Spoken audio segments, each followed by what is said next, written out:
Greetings, friends. I am Tim Woody, and welcome to Leadosophy. Leadosophy is the fusion of leadership and philosophical thought.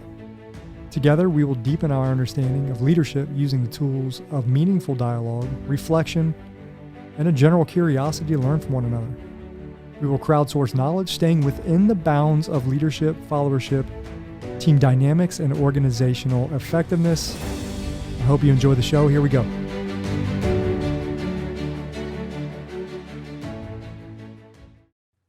Hey friends, welcome to Leadosophy. You're here with an open mind because that is the rule, not the exception. Today we're going to maybe touch briefly upon a few different topics that revolve around followership, leadership, organizational effectiveness, and team effectiveness. Those are the four areas that Leadosophy wants to stay within, kind of the guidelines of this season. I don't want to stray outside followership, leadership, organizational effectiveness, and team effectiveness. And quite frankly, I want to start focusing more narrowly on organizational effectiveness as a whole and start to get away maybe from talking about leadership specifically. I think there's enough saturation in the world of leadership talk and how leaders should act hypothetically in practice. I think it's saturated market. And I think there's so much information out there on the way leaders should behave that it kind of isolates leadership and kind of puts it on this pedestal when if you take an organization of 200 people or an organization of 10,000 people, there's far more than just the way people lead. Now, that's not to say that leadership is not important. It's obviously important, but it's just a small piece of the organizational effectiveness as a whole. There's a lot more that goes into the effectiveness of an organization. What I want to talk about also, the health of an organization. How healthy is your organization? How effective is your organization? And can you define those two terms for your particular organization, no matter where you are in the organization, whether you're a mid-level manager or in the C-suite, or you just showed up to the company. If you show up to company X, how do you quickly begin to understand if your organization is a healthy organization and if your organization is effective? That's what we're going to start to unravel episode after episode, hopefully in conversation with others. But I'll have my own thoughts through the podcasts. So I want to start off with an assumption about the leaders or managers of an organization, and then ask some questions, some probing questions about how they affect the environment. And moreover, how we respond to their impact on us, whether how they're actually impacting us or the way we perceive they are maybe possibly impacting others. So I want to start off with one assumption. And I know I said I didn't want to focus specifically on leadership, but this question is going to, again, dovetail into effective teamwork and organizational effectiveness and health of the organization as well. So this first assumption is this: on a long enough timeline, each of us will work for a manager or leader-manager, who we perceive to be one of a few things. They might be technically incompetent, right? And again, how do you define technical incompetence? I'm thinking skill-based, right? We've all had this person potentially, or many of us have had a person above us in the hierarchy. And I hate to break it to you, you're never going to get away from hierarchies, whether it's a holacracy where you have a bunch of bubbles and you think you're getting away from hierarchies, but you really don't. You're always going to eventually run into some scenario where you are working for somebody that you perceive, or maybe it's real, that they lack technical ability to oversee what you're doing, even though they are overseeing what you're doing, or your world of work, your scope of work, your skill sets, right? So that's one thing, right? We've all worked for somebody, will work for somebody who we perceive to be technically incompetent. They might be emotionally disconnected.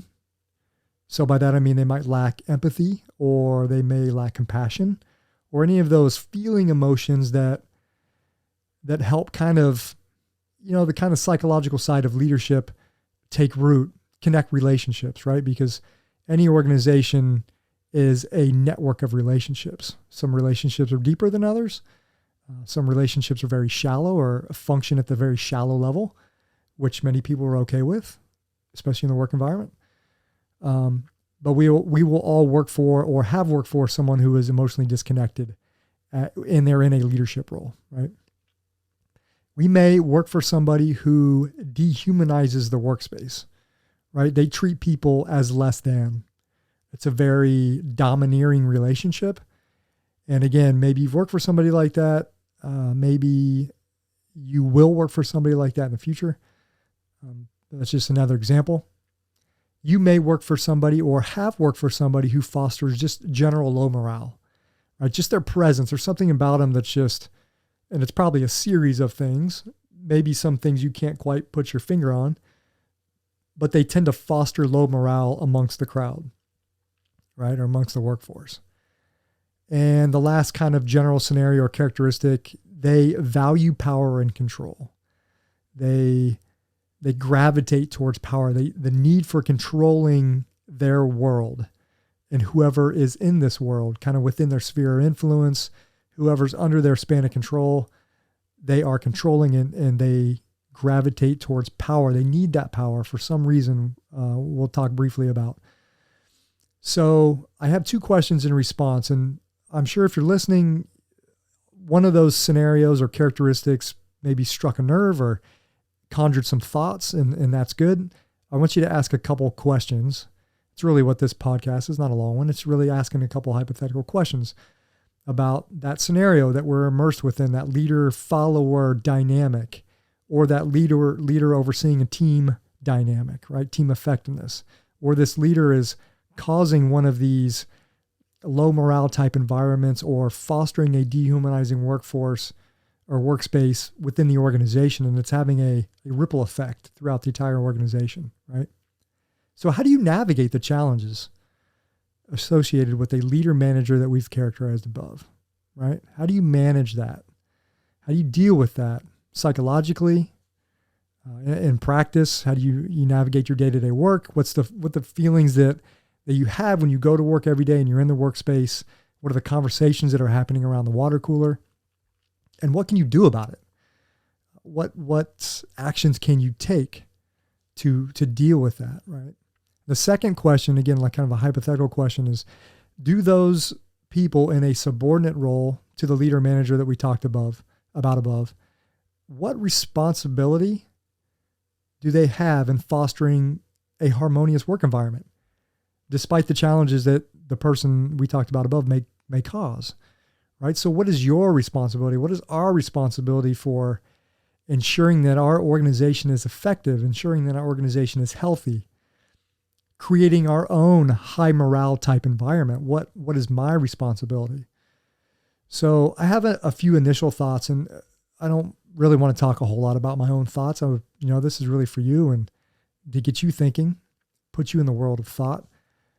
But the first thing I go to is when we talk about a leader's effect, and we tend to focus more on the negative effects they may have on the workforce or within the organizational environment, maybe the first thing we should do is look inward, right?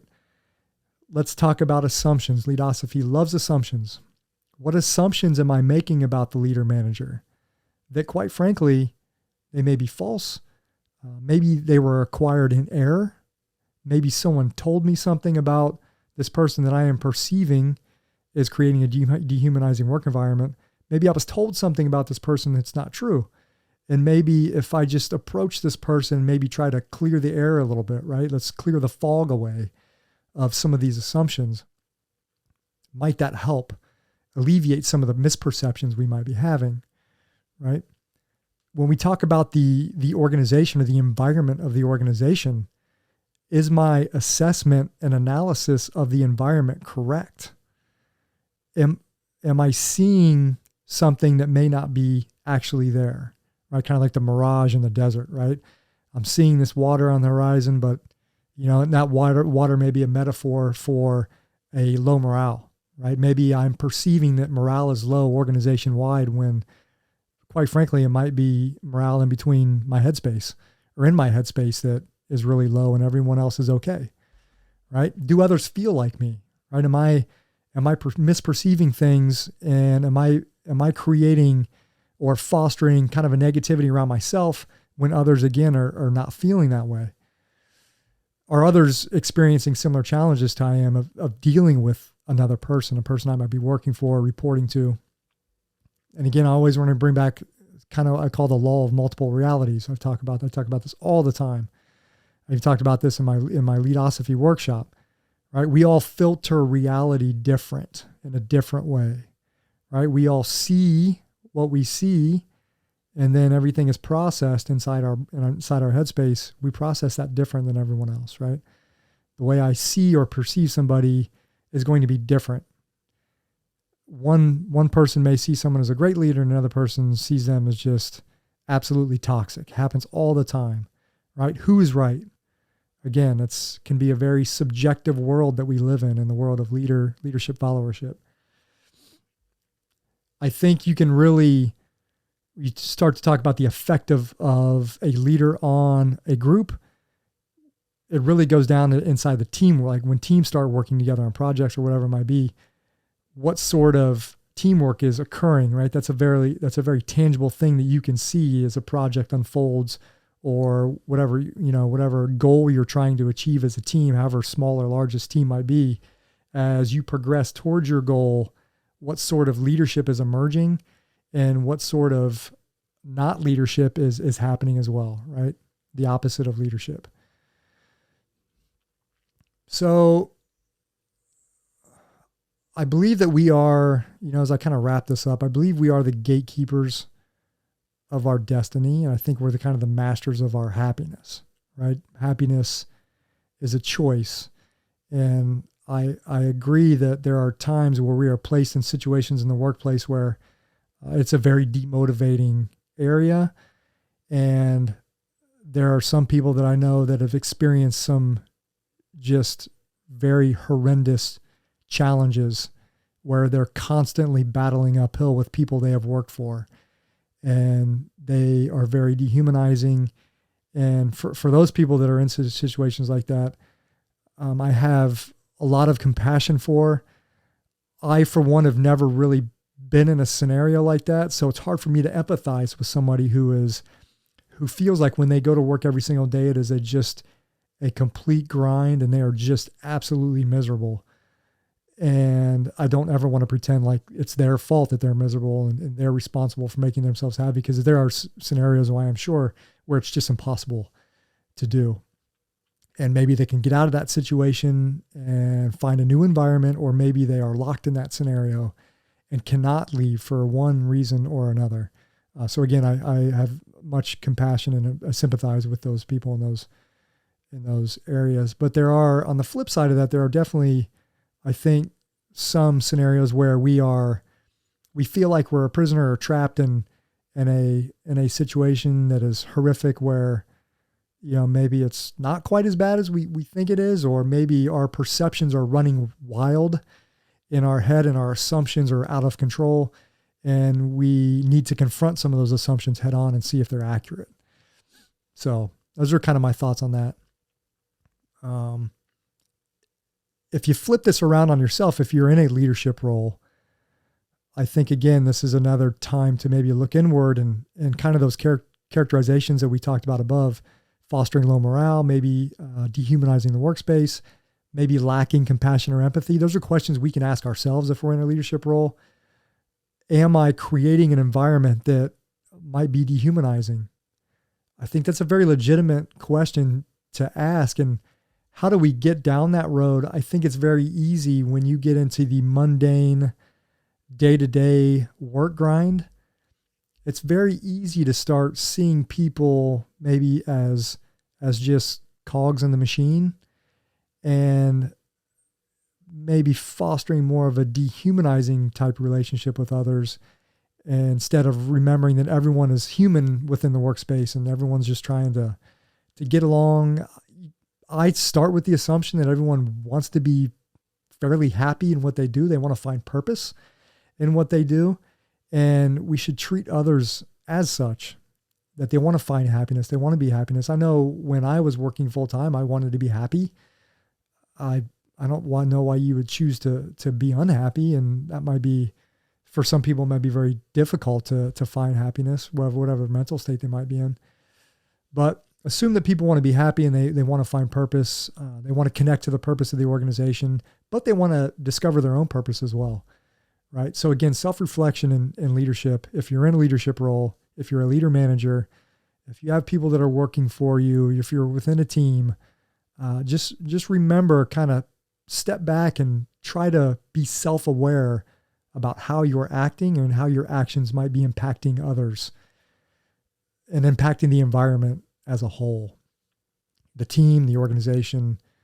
And I think that's about it. I hope maybe I stirred some thoughts for you.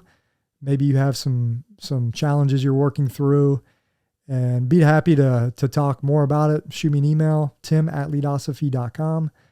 I'd be happy to talk to you and answer questions or ask you questions to kind of maybe help you unravel maybe some of the challenges you're going through. I'm not always the best one for giving advice, whether it's leadership, followership, team effectiveness. But I feel that my superpower is asking good questions. So maybe I can help you out in that area. So that's all I have for Leadosophy. Remember, Leadosophy is about using the tools of philosophical thought to deepen our understanding of leadership and of life. Thanks for watching. We'll catch you next time. Thanks for watching and listening to another episode of Leadosophy. If you liked what you heard today, hit that subscribe button and check out leadosophy.com and learn more about Tim's ideas on philosophy and leadership. We'll see you next time.